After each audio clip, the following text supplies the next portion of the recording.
Nigerian women are turning to plantain fiber wigs as a budget-friendly alternative to human hair, trading luxury for ingenuity. Extracted and dyed from banana stems, these organic extensions are reshaping beauty trends and giving women stylish options for as low as 30,000 naira, far below the 200,000 naira cost of human hair. Mrs. Gladys Douglas, a sales rep, said the decision was financial. I used to love human hair, but now it's just not realistic. With plantain fiber, I get the look and save money. Lagos marketer Judith Olamide said she was convinced after seeing a friend wear one to church. Hair vendor Mr. James Chukuma confirmed a rising demand. Customers are switching because it's cheaper, natural, and doesn't tangle like synthetic blends. Even closures are now being paired with plantain fiber.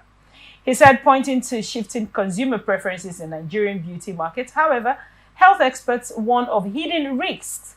A U.S. National Institute of Health study links synthetic hair, often used in blends with carcinogens like acrylonitrile and vel chloride, posing long-term cancer risks. These compounds, commonly found in popular braiding fibers, emanate toxins when heated.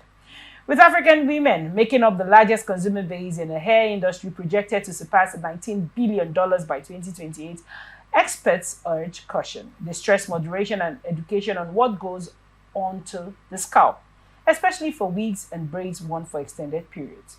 But for many Nigerian women, the appeal of cost-effective, trendy looks often outweighs health concerns that feel far removed from daily economic remedies.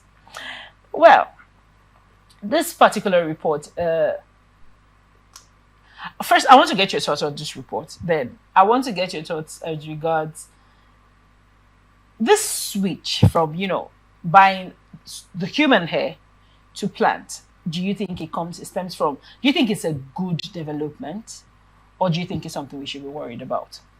Well, actually, it's a good one, per se. I'll affirm to that now. Because of the price? No, because of the what cheaper I'm saying price? is the psychological trauma men will face.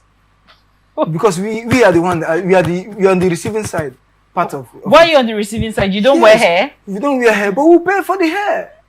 We pay for the hair. I cut my hair at most 1,000 naira. Okay. But there's no lady that will make her hair. The least hair is 5,000. Presently, when I mean least, it means you're using a bubble wool right. to them. You're doing the least. The wool, cost of wool is how much? Cost of bubble wool. That's when I mean the least. It's 5,000. Some. Okay, let's look at this synthetic hair like a Brazilian hair. I know this hair. Brazilian hair should be 300,000 as the case may be. And if you watch all this, most of these women that wear this hair, most of them they're not working. It's coming from the men. That's why I say we are at the receiving part. So if there's a way they can also manufacture one from cocoyam and all the rest, and let's put it and let's know that it's more affordable, and we can every the men we can just go at our back. At the back of a compound, we just harvest the cocoyam and give to them, and then make it will be cheaper. It will be cheaper and all that. So at the point to also, I'm also applauding them because they are being innovative. Nigerians, they're being innovative. They're improvising. It's a good one. They're being innovative. And if this can stand the test of time, and if this will not inflate, it's because I believe once there's a high surge, rate, surge and everything. I know this part of the world. In Nigeria, before once the market is being bumped, you see the price, and you now ask yourself, is this not the plantain that we have around virtually every place? And it will not look like they will not tell you that the dollar rate has affected it. But what is then the future of our darling plantain, if all of it is now being used for hair?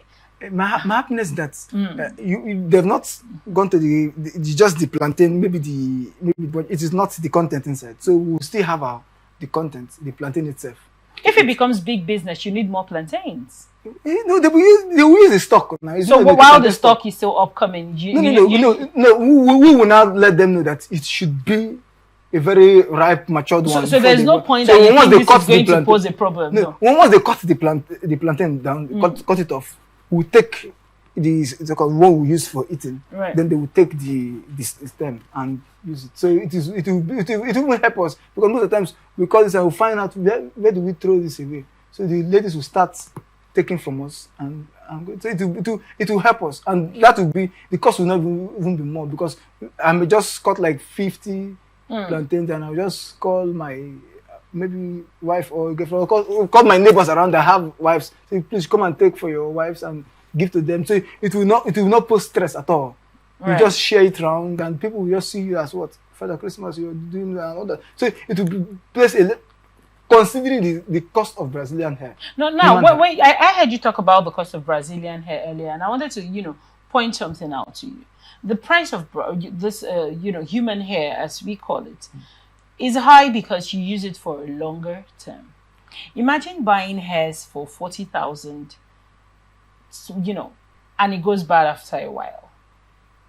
But when you buy a good human hair for the 200, 300,000 that is being sold for, you find out that you use it for much longer. And I'm talking about, you buy a good quality hair, I'm sure you can use it for up to 4 or 5 years to 8 years. You can even push it down to someone else. Okay, are you saying 300,000?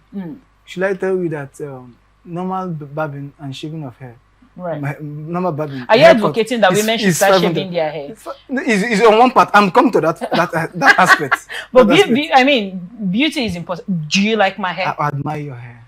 Right. I admire your hair. Although I wouldn't want to ask you how the cost of it, because I understand the cost is more. Right. So now, on that part, if you're looking at 300,000 for a hair that will last for 5 years, right? Now, if you divide 300,000 by 1,000, so men will just barb their head up till the what ends, till they get to 200 years. So are you advocating for us to keep our hair, unmade? Back in the day, Africans would would keep their natural hair. Many people, that is why this is a big business for black women. Because, Caucasian women already have this hair that seemingly feels like, what the human hair, or like you said, the Brazilian hair texture is. Do you think that women now should choose to keep their natural hair more? Are you on one hand, do you think they should keep their hair more? Are you advocating that women should go ahead and cut their hair? Or are you advocating for, you already said that you're advocating for this, plantain strand setup. But what then is, by the reports by the US survey, research, what is the long-term implication of using plantains? What I'm advocating for now is that the cost of this is hitting more on the men. So whichever way it seems cheaper and easier and beautiful, we'll go for it. Because I'm looking at the hike of inflation round. All right. Cost of living, you pay for virtually everything, right, including water and everything. It's just a minute air that we don't pay for. So we are trying to see how some women and men will be more innovative in bringing out these things. It's a welcome development. I applaud it. So we can actually look at other means, but I believe with this and other things that will come to play, this synthetic hair may reduce.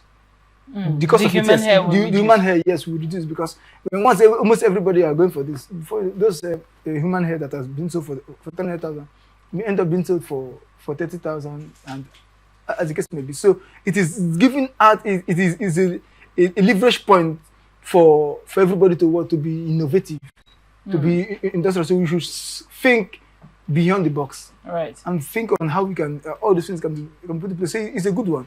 All right, thank you so much for your insights on that report. And this is where we wrap it up on this episode of Atlantic Society Watch. Thank you, Mr. Stephen Akiri.